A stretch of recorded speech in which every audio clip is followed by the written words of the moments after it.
I was around the age of 6 when it first happened, which I knew was wrong, even so very young. And unfortunately, it was a family member who obviously abused, my trust. And was it someone that you really loved and you trusted, and yes, it was. Yeah, someone you were comfortable around up until that point? I came home from school, and he was waiting in the living room, and he locked the door and forcefully grabbed me, and he grabbed both of my arms, and I remember being pushed onto the sofa, and it was quite an old farmhouse that I lived in as a child, and he basically made me touch him in his genital areas to start with, and he kept saying, "Be quiet, don't speak." So were there other people, other maybe family members nearby? Yes. Okay. Yes, there was. But it was a very large house, so, and he sent the dog to guard the door also, I remember. God. So So had it well thought out, basically, what yes, he was going to do? yeah. And I remember feeling physically sick and just shaking and thinking, what's happening? Why is this happening to me? And I just froze. I just froze because it was just so out of the blue. And I remember the radio in the background, and basically that was it for the first time, Okay. Now, do you remember if he was kind of trying to groom you in any way and trying to make you feel secure with him, or trying to befriend you in an unusual way before that, or was that just the first time that kind of hit you out of the blue like that? I always felt uncomfortable in his presence, but I didn't really notice anything other. Maybe he was looking at me in a sexual way. I don't know, because I never thought of things like that because I was so young and innocent. Yeah. It would never enter my mind to think of him looking at me in any other way. I just had a vibe. That's actually a really good point, I have to say, for mums or parents that are watching, that if your child does seem uncomfortable, says they're uncomfortable around a person, that's not to go and accuse them of doing anything, obviously, because you don't know, but it's just something to watch out for, isn't it? It's something very subtle, but it could be something there, right? It's first sign, I suppose, for me, that I never picked up on. That I just felt uncomfortable. Yeah. So, wow. Okay, so then was that an isolated case, or did this continue with this person?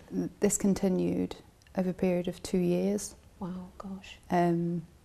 And I was too scared to say anything because I was told that if I spoke up about what was happening, I would be sent away to an orphanage, basically. And back, I believe, in the 70s and 80s, children were seen and not heard. That's what I believe. If you spoke up, we were thought of, oh, she's after attention, send her to a room. And that was how it was, unfortunately. So I was just too scared to say anything to anybody until... So you didn't try, were there times when you wanted to, say, and then you held it in?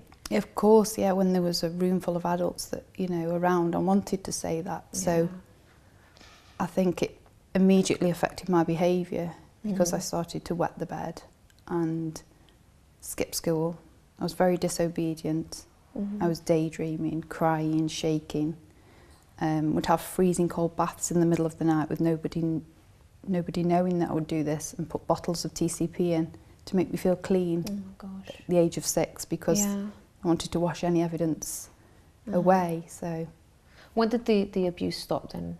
I was 11 years old at that particular setting when that abuser stopped. But unfortunately, it continued on to other settings that I lived in. With the same person, with different people? 6 other abusers. 6? My goodness. I didn't know what to think. I've just felt confused, just very confused as why. I thought I'd done something wrong. I thought I'd done something wrong straight away, and blaming yourself. Blaming myself, of course. And I remember going to the cupboards and drinking bottles of vinegar and thinking perhaps that'll take the pain from the inside, that'll take the pain away.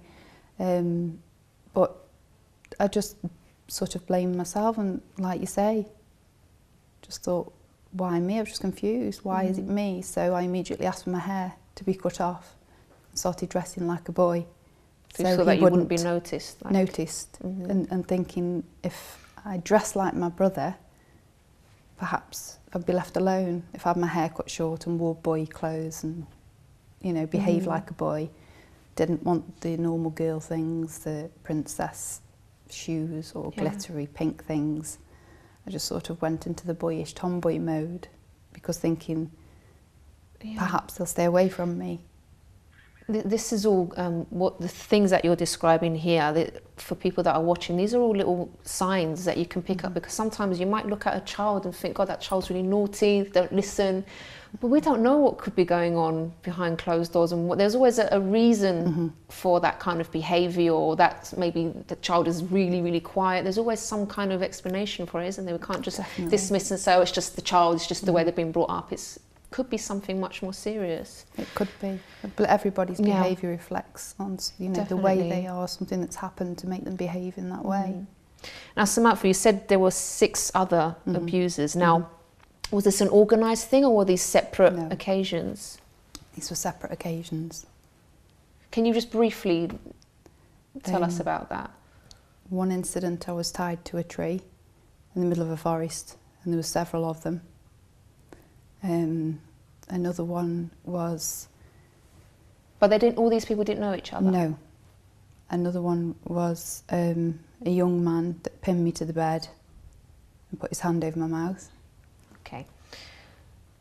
We don't need to go into any more detail, Samantha, but this pattern that was happening, what, in your head, how were you kind of reasoning it out? Or were you like, how come am I sort of just attracting this attention? What were you going through? Because you must have been wondering, hang on, why is this another person, a different person, not related to the other one, is happening again? What was going on in your head?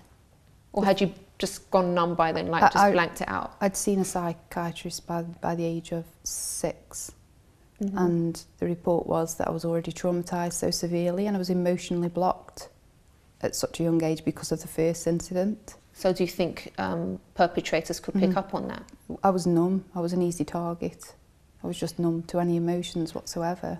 Right. I couldn't show any emotions. I always enjoyed the attention for feeling centre of attention, if that makes sense, because I wanted to be loved, because I'd not grown up in a normal family background. So coming from a broken family, I always wanted the love. So therefore I assumed this is how they're showing me the love, from doing this to me. So the second time, is this the normal? Am I the one that's thinking this is wrong? Is it normal? So, and that's how unfortunately it continued. You mentioned something very important, is that you thought, you started to think maybe this is normal because it keeps happening to me, maybe it's just the way things are meant to be. But there was obviously a time when you realised that it wasn't normal. Can you tell us about that time? That particular time was when I was forced and the hand went over my mouth and I was pinned to the bed because it was so forceful that I knew this can't be right. Why would somebody want to hurt me in this way? And I remember going to the bathroom early hours and just shaking and crying and thinking, you know, this can't be the way that people show love to a child. You don't hurt something that you love or somebody that you love. So the logic sort of kicked in at that point. Of course. When did you actually speak up about it? I was around the age of 12, and I spoke to somebody I trusted, put my trust in them, and they believed me, which was so important to me, to be believed that this is not a cry for attention. This really went on. So, and that's where, unfortunately, when I was believed and removed from the last setting that I was living at the time, all the hormones were kicking in because I was just starting to be a teenager then, and boys started to get interested at high school, and that was when I found it the most difficult emotionally, because I didn't want the attention then. Why would all these boys be coming around me do they want the same as what those people wanted from me? So I found that very difficult and sank into a very dark place. And I didn't realise at the time that, you know, that was depression. It was a very severe state of depression.